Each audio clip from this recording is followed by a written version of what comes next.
Next example হিসেবে একই রকম, যেমন এখানে আমরা দেখতে পাচ্ছি আমাদের স্ক্লপ টুলের কাজ হচ্ছে যে কোনো অবজেক্টের কোনো একটি এরিয়াকে আপনি এভাবে টেনে স্ক্লপ করতে পারেন।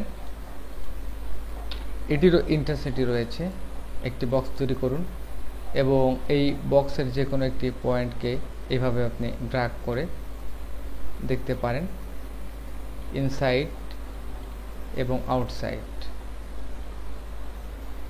তো আমরা আমাদের ইন্টেন্সিটি এখান থেকে জাস্ট 50 করে নিই এবং ব্যাপক আকারে যদি আপনি পরিবর্তন করতে চান তবে অবশ্যই আপনার ইন্টেন্সিটি লেভেল বাড়াতে হবে।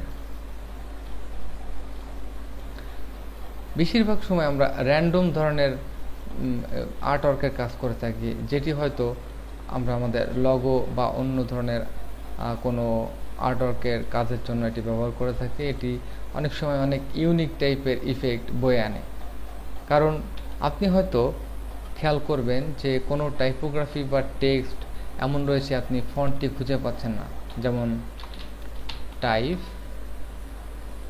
এবং এটিকে আপনি বেশ বড় করে নিতে পারেন, অথবা টাইপ। এটি আমাদের ডিফল্ট ফন্ট ম্যারিট প্রো, এবং পূর্বের নিয়মে আপনি অবজেক্ট, এক্সপ্যান্ড এবং ওকে।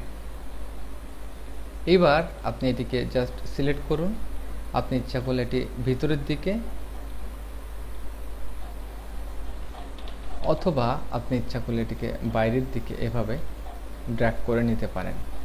তবে বেশিরভাগ ক্ষেত্রে এমন হতে পারে যে আপনার টাইপোগ্রাফি খুব বেশি প্রফেশনের ক্ষেত্রে দেখতে কুৎসিত লাগতে পারে, সেজন্য অবশ্যই আপনার প্রফেশন বা আপনার ইন্টেন্সিটি কমিয়ে নেবেন।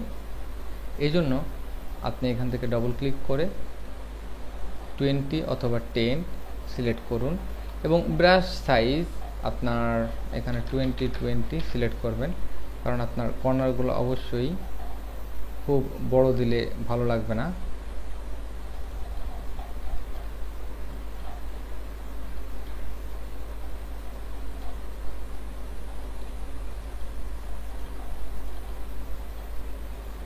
জাস্ট এভাবে খুব সাদামাটা একটি মডিফিকেশনের কাজ করে আপনি দেখতে পারেন যে আপনার টাইপফেসের পরে একটি ইউনিক টাইপের ইফেক্ট চলে আসবে।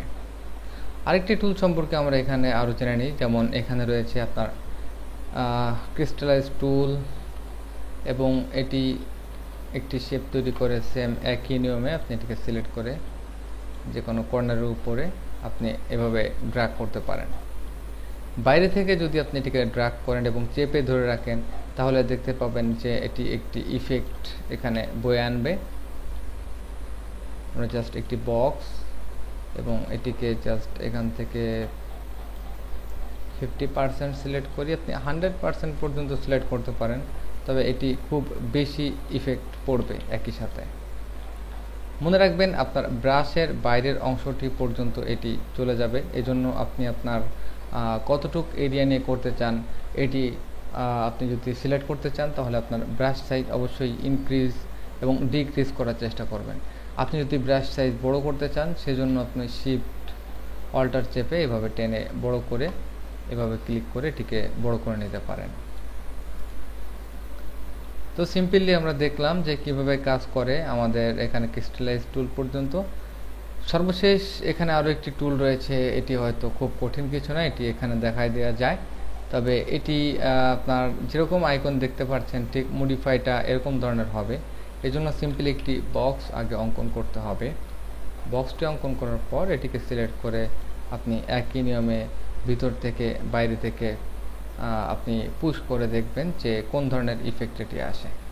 তবে আমরা এটি নির্দিষ্ট কোনো একটি শেপ বা অবজেক্টের উপর দিব এমন কোনো কথা নেই। যে কোনো স্থানে আমাদের এই ধরনের মডিফিকেশনের কাজ বা আর্টওয়ার্ক যখন আসবে, যেটি সাধারণ কথায় আমরা র্যান্ডম বলতে পারি, যে আমাদের র্যান্ডম মডিফাইয়ের ক্ষেত্রে এটিকে ব্যবহার করতে পারি, যে আমরা জানি না যে এখানে কেমন দিলে ভালো হবে, তো আপনি এটি জাস্ট এরকম ধরনের একটি মডিফাই করলেন, তারপর আপনি জাস্ট এখানে টাইপ করলেন যে রিড মোর এবং এটিকে জাস্ট একটু ছোট করবেন এবং এটির কালার আপনি এখান থেকে হোয়াইট নির্বাচন করতে পারেন এবং এখানে জাস্ট আপনি একটু বড় করে রেগুলার ফন্ট সাইজ দিতে পারেন। তো এটি জাস্ট রিড মোর, আপনার এই অংশটি একটি অবজেক্ট ব্যাকগ্রাউন্ড দিয়ে আপনি হাইলাইটস করতে পারেন এবং ব্যাকগ্রাউন্ড অবজেক্টের কালার আপনি এখান থেকে যে কোনো একটি কালার সিলেক্ট করলেন।